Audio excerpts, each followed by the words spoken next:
Hello, I'm Terrence. Thanks for being here. We are looking at a live map of people completing Duolingo lessons around the world. This is not part of the talk, I just like looking at this sometimes. It reminds us that people are benefiting from education all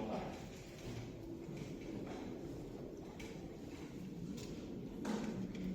Okay, today I'm going to talk about AI and what we use AI for at Duolingo. I'm Terrence Wong, and I've been, as we heard, I've been at Duolingo since March 2020. I started there the first day that we went into lockdown here in Seattle, so it's been quite an adventure. I'm on the test and release infrastructure team, and as we heard, I do test automation. So these days, I've been working with using computer vision and TensorFlow to verify the app. So if you find any bugs, it's my fault. They got through, sorry. And it turns out that talking about the kinds of things that I do in this kind of setting is really boring. So unfortunately, we're not going to talk about that today. I'm going to talk about other things. But feel free to ask me about what I do specifically later on. And Terrence, can I have you click the little button on top? It'll turn that light blue. Just so we can amplify your voice a little bit. There you go. You're good to go. Okay. Yes. And also I want to say that I'm not an expert in AI or learning. So I don't know why I'm here at all, but my point for this talk is not to give you a deep dive into either of these subjects. I assume that that's one of your expertise. I'm here more to give you a broad overview of what we do and to get everybody excited about the possibilities that AI has for us. So I'm going to cover three topics today. First is going to be about the language app, which most of you are probably familiar with. This is an app that's on your phone for learning languages. I'm also going to talk about the Duolingo English test, which many of you may not know about, and in my opinion is the more interesting part of what we do at Duolingo. And then finally, I want to talk about how we do text-to-speech, the audio generation we have in our app. So the first thing about the learning app is that, well, obviously it's not a classroom. And what this means is that the approach we have for teaching has to be completely different than in a classroom setting. Because in a classroom setting, there's an inherent commitment to the person that's in the classroom. So if it's a child, they are obliged to be in school. They have to be there. They can't just leave if they don't want to be there. If it's an adult, we're probably paid to be there, or we have some other kind of motivation for being there, so likewise, we're not going to just leave. So this gives the instructors some flexibility. They can be interesting, they can be boring, they can be tough on the students. There's a lot of different approaches that the instructor can take. But in a mobile app, it's a completely different scenario. The user downloads the app to their phone, and if they're bored in 2 minutes, they close the app, they're gone forever, and that's the end of the story. So sometimes people complain about the gamify stuff that's in the app, like the streak and the XP and all that silly stuff, but it's there for a reason. It's part of the reason that it's part of the way that we use, it's part of the way that we try to keep people interested and motivated, because, okay, one, it's good for business when people can stick around, but it's also good for learning when people use the app every day. So one way we can use AI in the app is to customize the lesson specifically for each user. If the lesson is too difficult, the learner is missing every question, they get frustrated, they don't feel like learning anything, they quit, they're gone forever. If the lesson is too easy, it's the opposite problem. They get everything right, they don't feel like they're learning anything, and then they're gone forever. So we have a tool called Birdbrain, whose goal is to generate a lesson specifically for each user, where each challenge, which is each individual question in the lesson, has a 70% chance of being successfully completed by that particular user. And one benefit we have as a free app is that we have a lot of users, and we have a lot of user data. So right now we have about 73 million active users per month. And all those users, they're completing 1 billion exercises per day. So there's a colossal amount of data that we're collecting about how people are successfully or not successfully interacting with the challenges in the app. And as from an AI consideration, we have all of this data, but when the user loads their lesson in the app, they want the lesson to pop up right away. They don't want to wait 20 minutes for us to compute the ideal lesson for them. So as an AI problem, this is very difficult to handle all of that data and produce a result for the user very quickly. So let me give you a very broad overview of what Birdbrain is doing. This is not a deep dive, this is going to be very general information. So let's assume we have user 1. They open the app, they start the lesson, and this is the result of their lesson. They get the first question right, they get the second question wrong, the third question right, the fourth question wrong, and then they get the remainder correct. The second user comes in, same lesson, same result. The third user comes in, they get the second question correct, and they get the fourth question correct. So what do we do when the next user comes along and they miss that second question? What Birdbrain can do from this data is is infer that there's some relationship between the second and fourth question. We don't know what that relationship is. It could be that the vocabulary is the same, it's testing the same vocabulary word between the two questions. It could be that it's testing the same grammar point between the two lessons. It doesn't matter. All the AI knows is that there's something related there. And then if somebody misses that second question, they're likely to miss the fourth question as well. And if they get it correct, they're also going to get the other one correct. So if we want to prevent the user from getting bored or frustrated, and they miss the second question, we can assume they're probably going to miss the fourth question as well. So we can substitute a different question there or skip over the question or something so that they don't miss another question right away and then feel frustrated and move on. So Birdbrain is using AI to aggregate all this data across all these users, across all these courses, to produce a lesson that is more tailored to the individual user's abilities to increase the chances that they continue learning. And so here are the results. In 2020, we released Birdbrain version 1. And in early lessons in the course, we found that not only could we present the user with more difficult content, which is each question is a little bit harder in length, so there's more words to translate, but they stuck around for 6.3% more time doing lessons. So even though we presented them more difficult content, they decided to stick around on their own. So this seems like it's very successful in that the AI is generating course information, course lessons that are useful for the user that is tailored to their needs. For skill practice, the numbers were also good. And skill practice is when somebody completes a lesson and then later they go back to redo that lesson. They're practicing stuff they've learned previously. In 2022, we released version 2, which is an incremental upgrade to version 1, and again, the numbers are positive.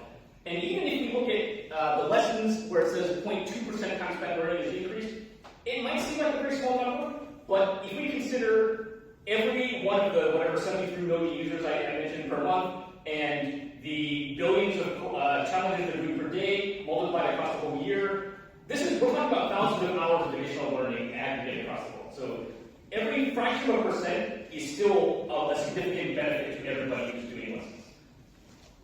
Okay, let me move on to the Duolingo English test. This is something that you may not be familiar with.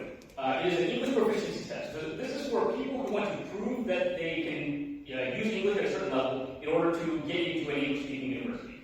So the next part of this is going to sound like a blatant advertisement for a product. But my point is, I think if you're in this room already, you're not the target market to be taking this test anyways. My point for explaining all of this is to motivate us to understand why this is important. Why is the Duolingo English test in this talk? Why am I presenting this as something that we should care about?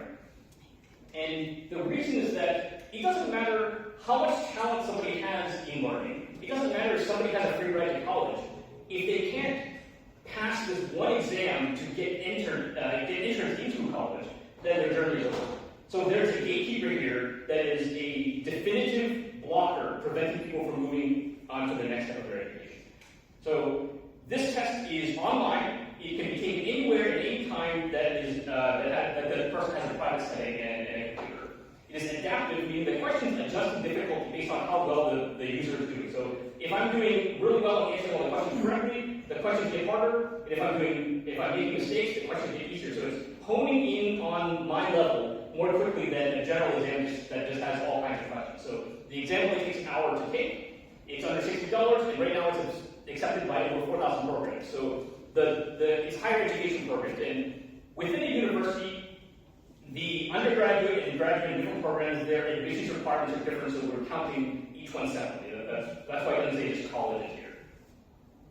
Yeah, of course, we've all taken in-person testing, and the problem with these is that the testing centers are only in certain locations at certain times, and so if I live in a remote place where I don't have a testing center near me, I have to go to that place, and that incurs possible travel costs, hotel costs, the physical toll of actually getting to this place, and then I have to take an exam.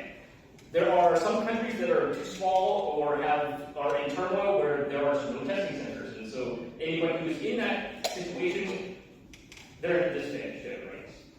And these tests are not adaptive, they're on paper, they don't know your level ahead of time, so they just have questions of all difficulties, so they take a lot longer. And this can be an accessibility problem. Not everybody can sit through a 3-hour exam and stay focused all the time. I haven't taken one of these tests in 15 years, so I don't know what they cost now, but I remember they were several $100, so there's also a cost consideration. And to drive the point home, our CEO, Luis Von of Duolingo, when he took he's a Guatemalan, and when he took his English exam to come to the US for college, he had to fly to El Salvador just to take the exam. So we have to consider how lucky he is that he could afford to do this, and also successfully do this after doing all the travel. And then consider how many people don't have the same opportunity. So I hope this drives the point home that this is an important thing that we need to advance using technologies. So there's two things to consider here. One way we use AI in the Duolingo language test is item security. And what this means is that we want to avoid repeating questions. In the in-person testing, everybody takes the exam at the same time, so it doesn't, everybody gets approximately the same test, and you can't break down the answers and pass it to somebody else because the test is over. Whereas for an online test that can take any time, we do have to consider that we don't want questions to be repeated so that people will have an advantage from somebody else having already seen those questions. So item security is a big part of how AI fits into this. And using AI, we can not only generate test questions, but understand what level of difficulty that question is that is being generated. So here's an example of a test question in the Duolingo language test, which is to identify real words of this list. So what the AI can do is, one, identify real words that are of the appropriate level to present to the person taking the test, but also generate fake words that are also of the appropriate level to seem like real words for the person who's taking the test. So a native English speaker can look at this and have a pretty good idea of which of these words is real and not, and somebody who's less proficient may have some difficulty with some of the words. And then, of course, anti-cheating is another big part of it because cheating is a big industry, whether it's in person or online. I'm not allowed to talk about a lot of this because it is an arms race between the two factions, and all of the cool AI stuff is fairly secret and really interesting. I can give you one idea.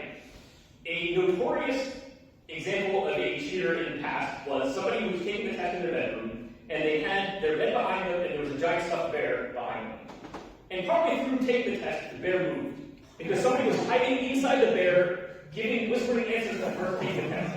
Right, so we can imagine that AI could use some sort of computer vision to identify that something else has moved, and you don't need a human to watch this whole test for an hour and hope they don't get distracted. Right? AI can flag that something's happening. So we never use AI to reject somebody automatically for cheating. There's always a person involved, but AI can help reduce the amount of work that a person has to do to verify that these tests work, and then this keeps price down and makes it very efficient to produce a result, verify the test and give a score.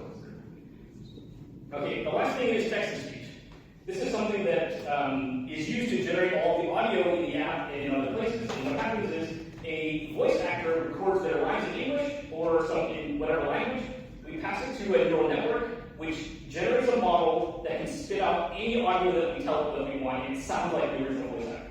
So we can use this audio in our lessons for whatever the translate questions we have. We can use it in the English test, we can use it in marketing, we can use it in features that we have not even thought of. And this gives us a lot of flexibility. So let's take a listen to some examples. These are the different characters in the Duolingo app. This is a subset of them, and we're just going to listen to the same sentence spoken by each person. Je ne me suis pas lavé parce qu'il y avait une vache dans ma salle de bain. If you speak French, she said something about I couldn't bathe because there was a cow in my bathroom. This is my favorite sentence. Je ne me suis pas lavé parce qu'il y avait une vache dans ma salle de bain.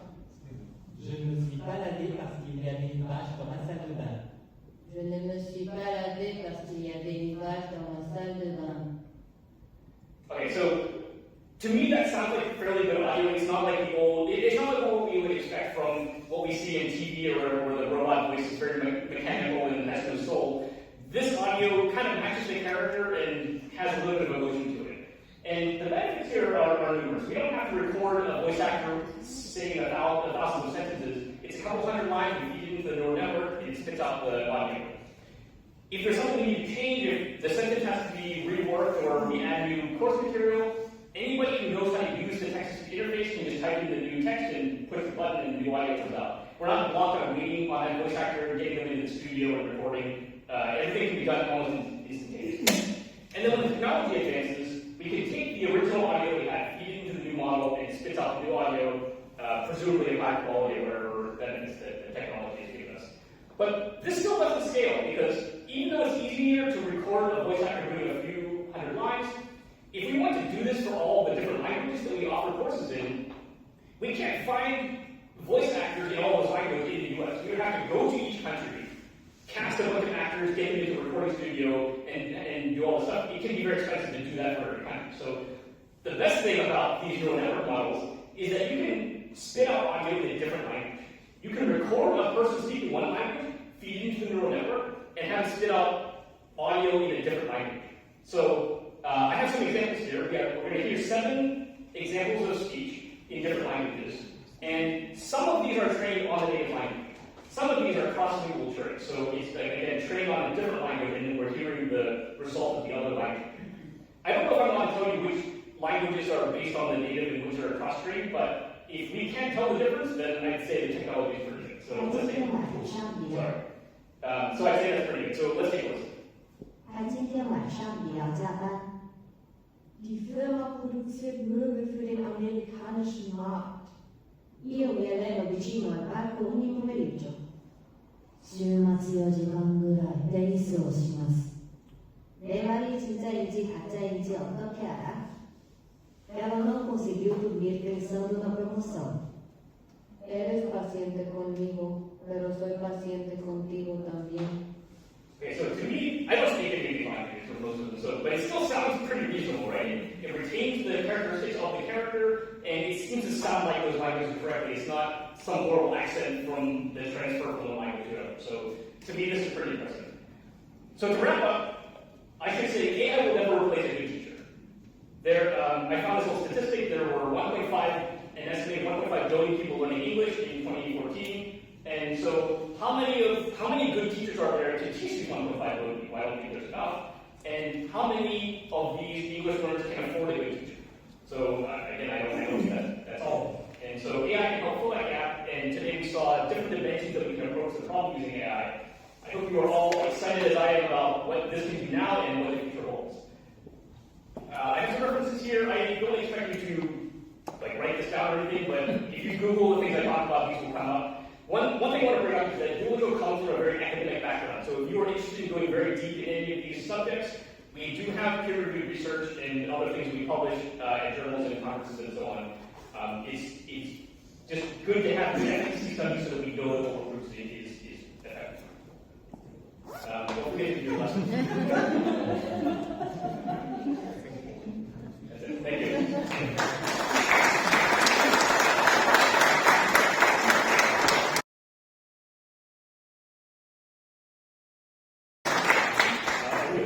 Yes, so thank you, and that's a good reminder I do my Duolingo lesson for the day.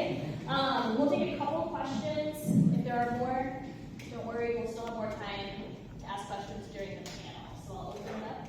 Anything on your mind? Got a question. The mic.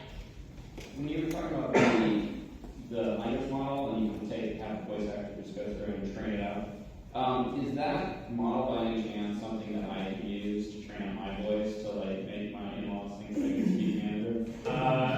The answer is yes and no. So it's a Microsoft product that they just offer. The no part is you probably have to pay a lot for that particular one. I don't know. I believe the technology is coming. I've seen stuff online where it's talk for 10 minutes and it'll just mimic your voice. And it's not quite as good as having hundreds of lines of spoken audio, but the technology is just getting better all the time. Okay, so this wasn't built in-house at Duolingo? That's correct. You use a Microsoft service. Okay, fabulous.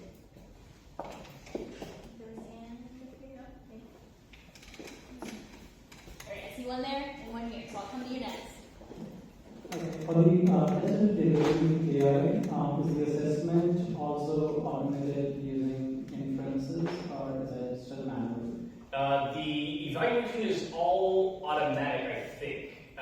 All of the questions all the questions have a correct or incorrect answer, and then there's a part where the test taker just speaks about whatever topic, and that video is passed on to the university to evaluate for themselves. And it's hard to automatically grade these things in an objective way. So. For example, sentence writing as an example. I'm sorry? For example, sentence writing as an example. Yes, there's a sample that is collected, but I think, we just pass it on because it's hard to give an objective evaluation.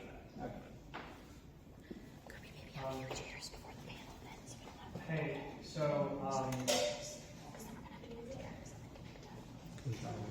Raul also does that. I can talk about it. Okay. I'll repeat the question. So, in your example of the adaptive task, you had all those words that the user could choose which ones were real or not. And I was wondering, when it grades the question, is it more than a pass-fail on a question like that? Like, will it determine how good the user is based on which words trip them up?